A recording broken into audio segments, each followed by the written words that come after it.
Olá pessoal, tudo bem?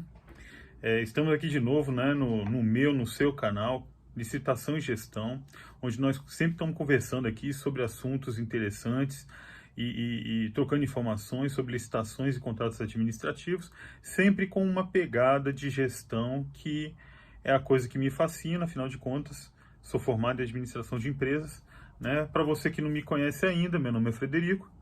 Sou servidor público há mais de 25 anos, servidor público federal concursado de carreira e leciono nessa área desde 2013. E estou aqui para compartilhar com vocês o conhecimento que eu acumulei nesse tempo todo. Bom, e qual que vai ser o tema de hoje? O tema de hoje vai ser: dispensa de licitação, é por aqui que eu começo? Então vamos lá, depois da vinheta. E antes disso, não se esqueça de já dar o like, hein? Dá o like aí que ele é importante. Mas solta a vinheta aí.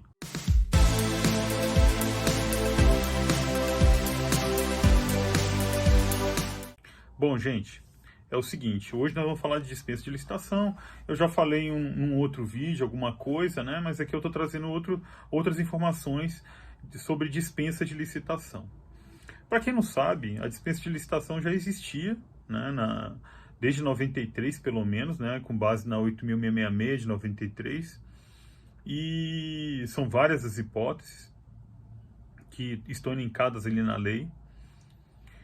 E a 14.133 também trouxe várias hipóteses, na maioria dos casos, semelhante a 8.666.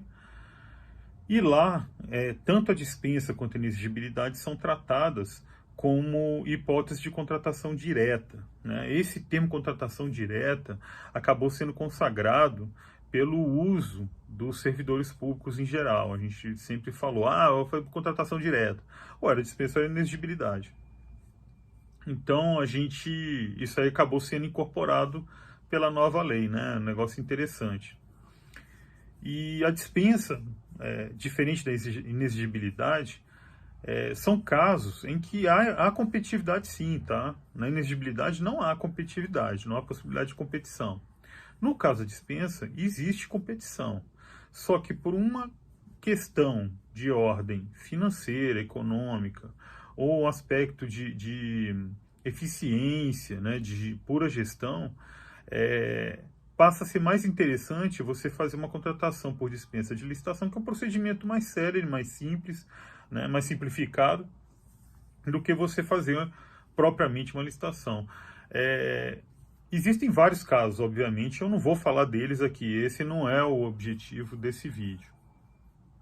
A indagação principal do vídeo é: será que é interessante eu começar a testar a nova lei de licitações, para você que ainda não começou, né? Que já está atrasado. Vamos combinar, né?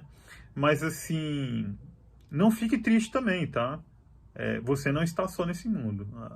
Aliás, eu acho que a grande maioria dos órgãos públicos ainda nem botou, como vamos dizer assim, né, o pezinho na água para testar a nova lei de licitações. Então tem muita gente ainda virgem aí, né? Nem tentou utilizar a nova lei. E a pergunta é: será que eu posso começar pela dispensa? Será que é interessante? Será que é isso mesmo? Vamos ver, né? Vamos levantar aqui algumas informações e aí no final do vídeo nós vamos ter uma informação mais precisa para vocês. Então, no caso, nós temos, foi como eu falei, nós temos dispensa de licitação, já tinha os casos lá na 8.666 e agora nós temos os casos da 14.133. Lembrando, tá? Dispensa de licitação só podem ser, a dispensa só pode ser aplicada em casos que são elencados em legislação. Isso não quer dizer que são só aqueles casos que estão na 8.666, tá? Que ela ainda está vigente, né? Até 1º de abril de 23 ainda está vigente. Ou nos casos da 14.133, só eles é que estão valendo. Não, existem alguns casos específicos, né, em legislações esparsas, onde é possível você verificar um caso ou outro de dispensa de licitação que não está elencado na lei 14.133, que é a lei que vai valer, imperar praticamente sozinha a partir de 1º de abril de 2023, que é esse ano que eu estou falando aqui, que eu estou gravando esse vídeo. Tá? Vocês querem um exemplo? Eu vou pegar uma colinha aqui, tá? Usando um exemplo trazido pelo Marçal Justem Filho, que é o artigo, eu vou colocar aqui na tela, tá? É o artigo 32 da Lei 9.074 de 95. E aí, eu vou colocar aqui no vídeo, vai aparecer aqui o dispositivo direitinho para você poder conferir, né?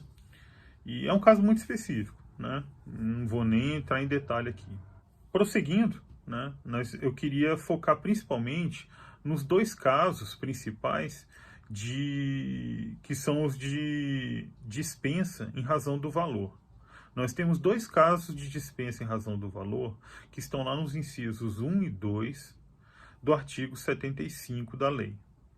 Então, lá no 1 ele fala assim, até o valor de R$100.000, né, valores inferiores a R$100.000, vamos deixar bem claro assim, são inferiores a 100 mil, então até 99.999, aí você poderia, né, de acordo com a lei, com o texto, né, original da lei, vou explicar isso melhor para vocês, aí você poderia, nesses casos, contratar obras e serviços de engenharia e manutenção de veículos automotores.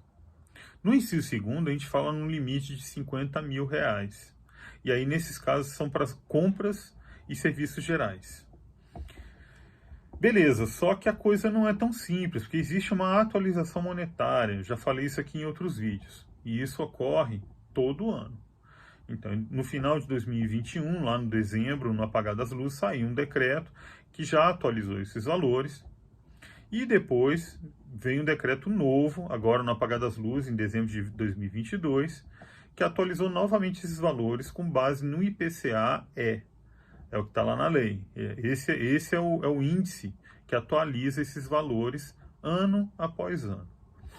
No caso desse índice algum dia ser extinto, ele será substituído por um que seja equivalente ou que guarde algum tipo de correlação com o cálculo desse que existe hoje, que é o que está dizendo a lei. E que decreto é esse? Eu vou pegar aqui a colinha, porque eu não vou ficar decorando esse bando de decreto e de regulamento que sai toda hora, né? Afinal de contas, vamos combinar, né? Dezembro foi uma enxurrada de decreto, de instrução normativa, de regulamento, e não vamos nem reclamar disso, tá? Eu acho que foi um esforço assim, ímpar da SEGES, no sentido de levantar esses regulamentos para a gente poder operar com segurança e com tranquilidade. Na verdade, não é nem com segurança e com tranquilidade, é poder operar a lei. Essa que é a verdade. Então, a equipe da SEGES, eu sempre estou aqui elogiando o esforço, né? E, mais uma vez, eu elogio aqui. Mas vamos ao decreto. Que decreto é esse? Aqui na minha colinha está aqui, decreto 11.317, e hoje os valores são, para obras, serviços de engenharia e serviços de manutenção de veículos automotores, o valor hoje vigente é de R$ 114.416,65. Então, esse aqui é o valor para essa categoria. O limite para compras e serviços em geral hoje é de R$ 57.208,33, tá bom? Então, só aí você já tem uma grande vantagem, porque pela Lei 8.666, os limites são muito menores. Ele foi atualizado, demorou muito para ser atualizado esses valores, a gente fazia até uma crítica muito forte com relação a isso, porque não se atualizavam os valores, e estava tão defasado que o custo, né, para você fazer certas licitações que ultrapassavam um pouco esse valor limite de dispensa que tinha à época, o custo só de fazer o procedimento licitatório, né, de você mobilizar pessoal, de você fazer todo o procedimento, o pessoal que faz a pesquisa de preço, que elabora ETP, termos de referência, tudo, projeto básico, enfim, edital, aí faz a licitação e tudo. Então, quer dizer, só o custo operacional já era muito superior. Então era um custo-benefício que não valia a pena. Aí, depois de muitos anos, eles acabaram atualizando. E o valor que nós temos hoje, sob a égide da legislação antiga, mas que ainda está vigente, não se esqueça nunca disso, os valores são de 33 mil para obras e serviços de engenharia. Veja que aí não tem a categoria da manutenção de veículos automotores. E no valor de 17.500, se eu não me engano.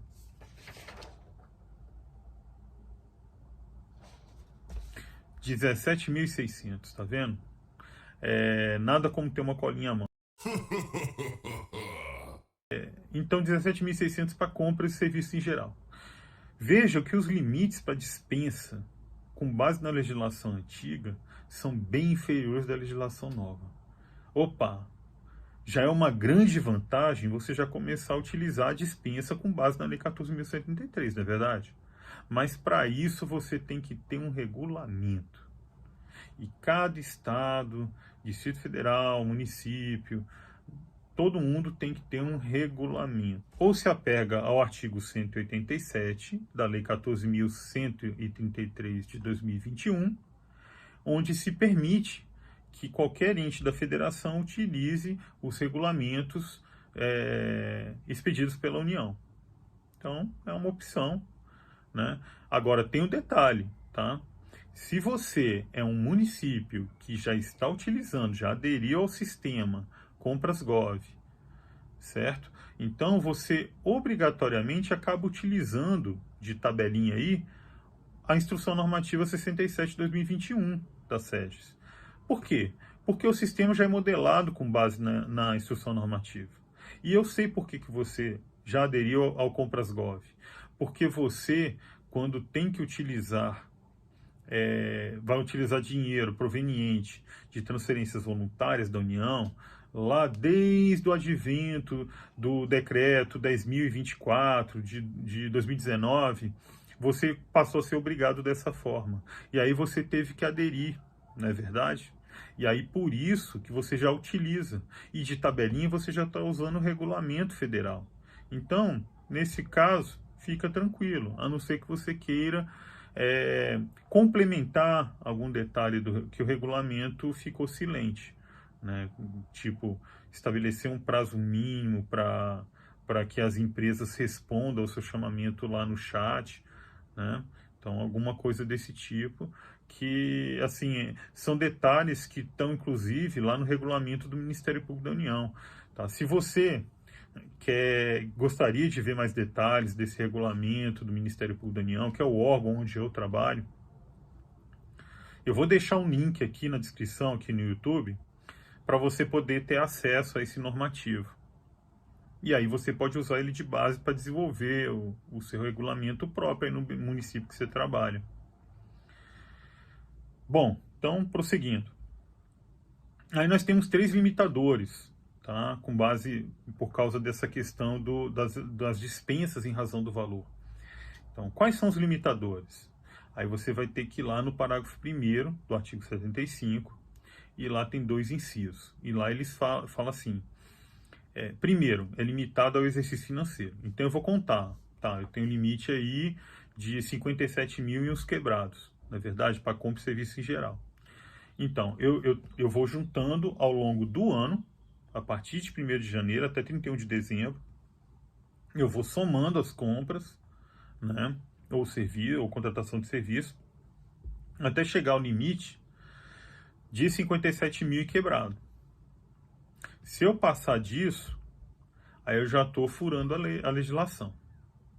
Então, hoje eu comprei alguns bens e tudo, e deu um total de 30 mil, vamos supor. Aí amanhã eu já comprei mais alguns bens, né?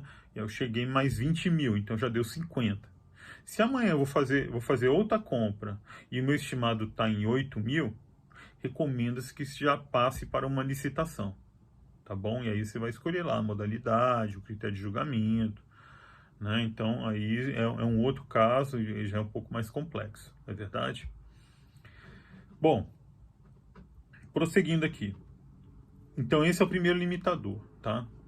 O segundo limitador é que esse limite de valor é por órgão ou entidade. Então, eu tenho um município, né, um município que é um pouco maior, e aí ele conta com uma empresa pública, ele compra com a própria prefeitura, por exemplo, e uma fundação. Cada um vai seguir esse limite. Não vou nem falar da empresa pública, que foi uma falha minha, tá? Na verdade, a empresa pública vai seguir a 13.303, que é a norma própria para empresas públicas e sociedade de economia mista. Mas, tá, beleza, você entendeu. Então, cada entidade vai ter esse limite. Né? Mesmo porque uma fundação, por exemplo, é outro ente. Ele tem uma personalidade jurídica própria. Né? Então, ele vai ter direito também a aferir esse limite. Então, é por entidade, é por órgão ou entidade. Qual o terceiro limitador? Aí já é o inciso segundo. Esse inciso segundo, ele já fala em ramo de atividade. Professor, o que é ramo? Que diabo é ramo de atividade? Bom, eu vou explicar para você, estou aqui para isso, né? Então, ramo de atividade, você vai analisar o detalhe lá do que você está comprando, em que ramo de atividade que ele se insere. Então, para isso, você tem que... Como é que eu vou consultar isso? Como é que eu vou saber qual é o ramo de atividade que eu estou trabalhando? Bom, lá na INSEGES, número 67 de 2021, eles especificaram isso muito bem, citando o nível de subclasse do CNAE. Professor, isso está ficando cada vez mais complicado, meu irmão. O que é CNAE? Que diabo é CNAE? É a Classificação Nacional de Atividades Econômicas. Isso aí, você vai entrar lá, vai ter uma explicação, alguns acessos lá, no GovBR, mas é na parte que diz respeito à Receita Federal. Por quê? Porque esses são enquadramentos para fins de gestão tributária, tá? São entidades tributárias no Brasil inteiro que utilizam essas classificações. E aí a gente vai pegar carona nessa classificação, tá? Bom, eu sei que está muito esquisito, está muito complicado e tal, então eu trouxe um exemplo aqui, tá? Que eu consultei um blog, é o blog Conta Azul, e eu tô com a minha colinha aqui, eu vou colocar aqui na tela também para ficar melhor visualmente, para vocês conseguirem visualizar com mais facilidade. Então, lá eles trouxeram um exemplo bem interessante. Ele fala, se o seu empreendimento é, por exemplo, varejista de eletrodomésticos e aparelhos de som e vídeo, você escolherá sucessivamente as seguintes opções. Então, veja que existe uma estratificação, né? Então, você tem um nível um pouco maior e mais abrangente, que é a seção. No caso aqui, é a seção G. E aí nós temos, seção G é comércio, reparação de veículos, automotores e bicicletas. Você vê que é bem abrangente, porque comércio é tudo, né? Então, aí embaixo dele, aí vai ter várias divisões. Uma das divisões é a 47, que é comércio varejista. Poxa, então você tem comércio varejista, você tem comércio atacadista e tal. E mesmo assim, comércio varejista é um mundo, né? Então tem muita coisa. Abaixo do comércio varejista vai ter várias opções, obviamente. E aí uma delas é o grupo. Então nós começamos em seção, veio para divisão e agora nós temos grupo. No grupo nós temos o 475, que é o comércio varejista de equipamentos de informática e comunicação, equipamentos e artigos de uso doméstico. Então, ele entra em informática, mas ele também usa os equipamentos de uso doméstico. Beleza, agora nós vamos mais detalhado ainda. Então, seção, divisão, grupo, agora nós vamos para a classe. No caso aqui, ele escolheu a classe 4753-9. Que é comércio varejista especializado em eletrodomésticos e equipamentos de áudio e vídeo. Olha só, no caso da IN 67 de 2021, ele fala que é no nível de detalhamento de subclasse. Então, quer dizer, abaixo ainda dessa classe. Aí você tem que pesquisar lá direitinho, e aí vem uma recomendação, né? Você vai ter que ter um controle disso aí. Né? Então você vai, eu vou comprar eletrodoméstico. Então eu cheguei numa subclasse lá, e aí hoje eu comprei tanto. Aí eu ainda estou dentro do mesmo exercício financeiro, comprei 15 mil. Aí eu estou dentro do exercício financeiro, amanhã eu comprei mais. Eu tenho que ter um controle para saber que eu já gastei 15 mil. Então eu não posso, eu tenho que tomar cuidado para não ultrapassar aquele limite que é de quanto? 57 mil uns quebrados. Beleza. Então você tem que ir contando isso. O ideal é que você tenha um controle, né, de preferência num sistema informatizado, para você não ultrapassar esses limites e não incorrer no que a gente chama de fracionamento de despesa, né, e também não ser questionado pelos órgãos de controle. Você pode, teoricamente, estar tentando fugir de utilizar, de fazer uma licitação. Lembrando que você tem estratégias também. Se você vai utilizar já um valor, digamos, eu vou para essa subclasse aqui, eu já vou utilizar de cara nesse ano em torno de 50 mil. Poxa, se eu usar para essa subclasse 50 mil, eu já praticamente cheguei no limite que eu tenho para dispensa para aquele ano naquela subclasse. Então, por que você não faz logo uma licitação para deixar esse limite liberado? Porque lá na frente pode ser que você precise fazer uma outra compra de 25 mil. É mais interessante porque você ainda tem um tanto para até o final do ano você fazer uma compra por dispensa que é mais rápido. E outra, né? Às vezes é até mais inteligente porque quando chega no final do ano, nós sabemos que muitos órgãos ainda têm esse problema de planejamento. E só lembrando aqui, tá? Para você que ainda não está atento para isso, o planejamento foi alçado à condição de princípio na nova lei de licitações. Eu falo isso sempre, né? Está lá no artigo 5º. Vai lá e confere. E a nova lei privilegiou muito essa questão do planejamento. Ela fala em planejamento o tempo todo. Por quê? Porque se você planeja bem, as chances de você ter problemas, correr riscos desnecessários e outros aspectos é muito menor. Então é muito importante você estar planejando bem a sua licitação, a sua compra, a sua contratação, né? Seja ela por dispensa, inexigibilidade ou qualquer outra forma. Então é interessante assim, se o órgão ainda não tem um planejamento mais amplo, mais fino, vamos dizer assim, fica complicado. E assim, nós também sabemos que não é questão só de planejamento. Às vezes a gente se planeja, surge uma necessidade que a gente não estava esperando. Isso é normal, imprevistos acontecem na vida de qualquer pessoa, né, de qualquer empresa. Então, por que no serviço público ia ser diferente? Então, é interessante você sempre ter uma reservinha dessa de dispensa por subclasse lá para o final do ano, porque pode surgir uma necessidade e o procedimento é muito mais célere. E aí você consegue suprir a necessidade do órgão, né, e sem ficar com esse problema e depois no outro ano ter que esperar o orçamento, né, e outros problemas, né, ter orçamento de novo para aquela despesa que você está precisando. E aí o órgão às vezes está precisando de resolver um problema e não consegue. Fica sofrendo ali. Bom, e por fim, eu deixei aqui, né, nesse finalzinho de bate-papo aqui, uma treta, claro, né? Eu acho que se não tivesse treta, não teria graça. Então, nós temos uma treta aqui. E a treta é qual? Vamos supor que eu, né, sou um órgão e eu estou usando a dispensa, né? Comecei já o ano agora de 2023, fazendo uma dispensa de licitação, com base na 8.666 de 93. E aí eu já utilizei um limitezinho lá, digamos, de 20 mil reais. Aliás, para compra, né? Vamos usar compra que é mais fácil. Não é 20 mil, né? Então nós vamos usar um limite aí de 15 mil. Bom, já usei 15 mil.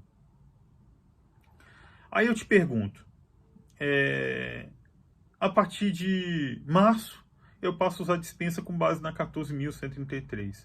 A pergunta é, nesse caso, o meu limite é zerado? O que você acha? Bom, eu vou dar a minha opinião, tá, gente? Não é zerado, tá? Não é zerado. Eu acho que você tem que acumular com base no bom senso, tá? Porque você já gastou naquele exercício. Senão você, na verdade, isso para mim caracteriza uma burla, né? Você zerar isso, porque eu estava usando legislação antiga. Não, não é assim que funciona, tá? Então, não zera. Então, você vai ter que levar esses 15 mil para dentro do limite da 14.133. Porque isso aí pode configurar algum tipo de burla, né? Algum tipo de má-fé. Não recomendo que faça, que ele zere, tá? Não recomendo. É melhor você ser precavido, tomar cuidado, porque os órgãos de controle podem vir firme em cima de você. Bom, e aí respondendo aquela pergunta que estava lá no início, será que vale a pena eu começar a utilizar 14.133 de 2021, utilizando a dispensa de licitação? É isso, né? Eu acho que vale a pena. Por quê? Primeiro que é um procedimento muito mais fácil, muito mais simples. O segundo ponto, é que você tem um limite muito maior. Então, se você é um município pequeno, se você trabalha num órgão menor e tudo, você já tem um senhor benefício de estar trabalhando com limite maior. Então, às vezes você, dependendo do teu tamanho, do tipo de compra que você faz e tal, você deve fazer pouquíssima licitação, quase nenhum pregão, quase nenhuma concorrência. E aí você fica tranquilo, você já está utilizando a 14.133 num processo simples, com menos risco, ainda mais se você já utiliza o Compras Gov, porque é um sistema que já é intuitivo, ele já está todo preparadinho, ele já te encaminha para você fazer exatamente conforme a legislação, você fazer todo o procedimento. Então, o risco de você errar, de você fazer alguma coisa fora do que está lá no figurino, é muito menor. Então, eu sugiro fortemente que você já comece ontem a utilizar, a fazer a dispensa de licitação, porque você já está na lei nova. A gente tem que virar a página, não dá para a gente ficar viúva da legislação antiga, tá, gente? Vira a chave, vamos em frente, é muito melhor. Ah, e não se esqueça que na dispensa de licitação, com base na nova lei de licitações, na 14.133, você pode fazer sim dispensa de licitação com registro de preço, coisa que não era possível fazer com a legislação antiga. Olha só, mais uma vantagem incrível. O único problema é que no âmbito federal isso ainda não foi regulamentado. No final de dezembro, nós recebemos a notícia de que já estava assim para sair já, que provavelmente agora em janeiro saísse esse regulamento de registro de preço com base na 14.133. Mas até agora não saiu. Então, por enquanto, não tem como a gente utilizar o registro de preço com base na legislação nova. No entanto, se você não quiser ficar esperando e tudo, dá para regulamentar. Já tem alguns entes federativos que saíram na frente. O exemplo, né, interessante, é o município de Goiânia. Ele já tem um regulamento próprio, eu vou colocar o link aqui para vocês terem acesso, vocês poderem baixar o normativo deles e pode usar de base para vocês regulamentarem o sistema de registro de preço no seu âmbito, do seu ente ou da sua entidade, enfim, aí você consegue regulamentar com mais facilidade, né? Quando você tem já um regulamento de base, fica muito mais fácil. Tá bom, gente? Bom, espero que o conteúdo tenha ajudado, tá? Comecem logo a utilizar a 14.133 se você não começou ainda, pelo amor de Deus, já passou da hora, tá? E qualquer coisa eu tô aqui, mande suas dúvidas, eu transformo em vídeo, eu te ajudo, a gente conversa, tá bom? Me mostra quais são as suas dificuldades e eu tô aqui para te dar a mão e te ajudar nessa caminhada, beleza? Galera, se inscreva aí no meu canal, tá? Isso é muito importante. Se inscreva aí, ativa o sininho para receber as notificações. Se você ainda não me segue lá no Instagram também, eu tô lá, tá? Não me deixe de seguir, às vezes eu faço umas lives lá também. E vamos em frente, tá bom? Fiquem todos com Deus e é isso aí. Tchau, tchau.